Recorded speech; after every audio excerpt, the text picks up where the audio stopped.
Mungkin dari kita sudah banyak yang mengetahui bahwa presiden pertama kita Sang Putra Pajar, Insinyur Soekarno adalah sosok yang penuh dengan wibawa dan karisma. Selain wibawa dan karismanya, Soekarno juga dikenal sebagai orator ulung, menguasai banyak bahasa, gaya berpidatonya yang menggetarkan massa, membuat siapapun yang mengikutinya pasti punya rasa darah mendidih dalam perjuangan, entah itu sebelum maupun pasca kemerdekaan. Namun apa jadinya ketika Soekarno yang dikenal juga sangat mencintai seni, keindahan dan perempuan ini dihadapkan dengan pertemuan dengan aktor legendaris Hollywood Marilyn Monroe yang digadang-gadang sebagai simbol kecantikan dan seks pada saat itu. Oke, mari kita simak. Kissed by you, just you, nobody else but you. Cerita di balik pertemuan ini yang bukan hanya pertemuan biasa tapi juga bermakna simbolis dan pesan tersirat yang ada di dalamnya. Pertemuan antara Presiden Soekarno dan ikon Hollywood Marilyn Monroe adalah salah satu momen diplomasi budaya yang paling ikonik dan penuh intrik dalam sejarah.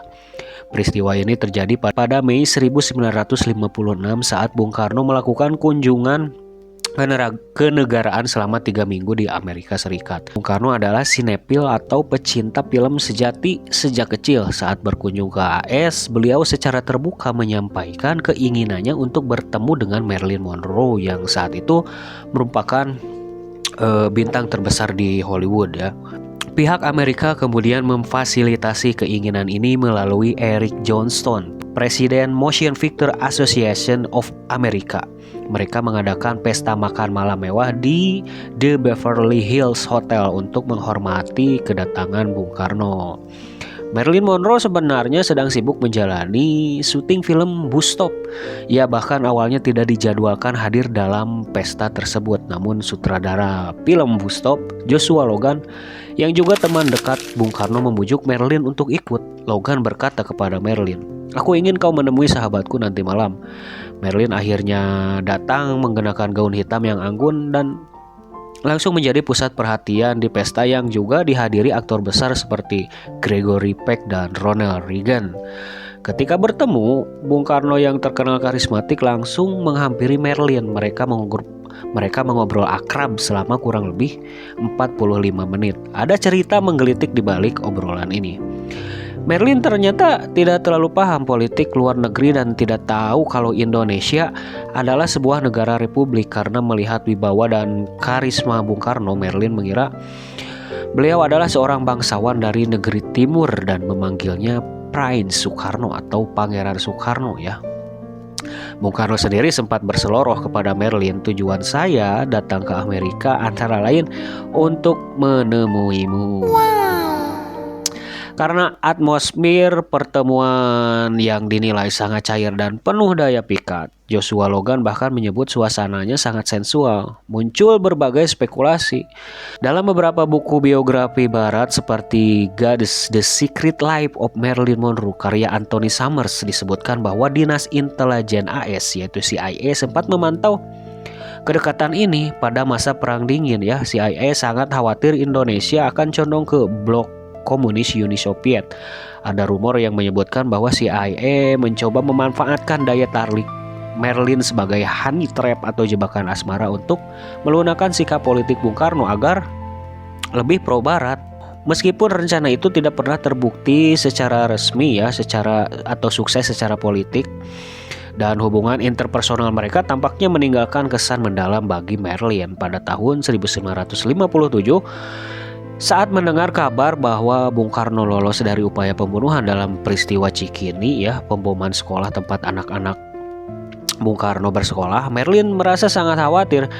Marilyn bahkan sempat berbicara kepada suaminya saat itu yaitu Arthur Miller bahwa ia ingin menyelamatkan Bung Karno dan menawarkan tempat perlindungan atau rumah yang aman di New York jika sang presiden membutuhkan suaka. Nah, pertemuan ini tetap menjadi salah satu catatan sejarah yang paling sering dibahas karena mempertemukan dua figur raksasa dari dunia yang berbeda, sang proklamator karismatik dari timur dan sang dewi sinema dari barat.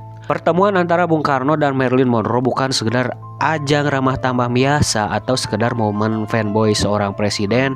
Di balik jepretan kamera Hollywood ada beberapa makna simbolis yang sangat dalam, baik dari sudut pandang politik internasional maupun psikologi kebudayaan. Pada tahun 1956, Indonesia adalah negara yang baru seumur jagung setelah merdeka penuh pada tahun 1949.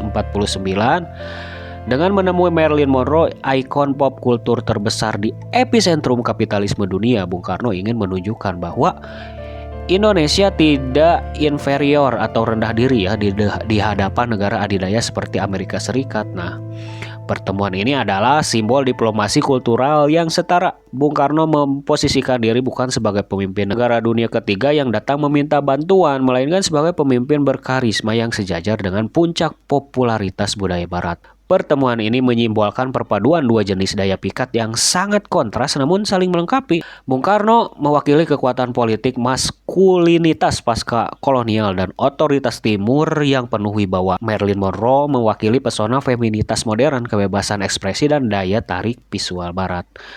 Makna simbolis foto-foto mereka memancarkan simbol bahwa politik luar negeri tidak selamanya kaku, penuh doktrin atau menegangkan. Politik juga bisa tampil seksi, cair, dan manusiawi ya.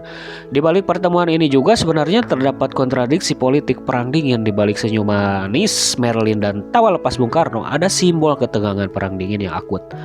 Amerika Serikat saat itu sangat paranoid Indonesia akan jatuh ke pelukan Uni Soviet. Nah, pertemuan ini menjadi simbol bagaimana Amerika menggunakan industri hiburannya sebagai instrumen geopolitik. Marilyn Monroe secara sadar atau tidak menjadi simbol wajah manis Amerika Serikat untuk merayu pemimpin dunia yang menolak memihak, menyembunyikan kecurigaan mendalam CIA di balik keanggunan sebuah pesta makan malam.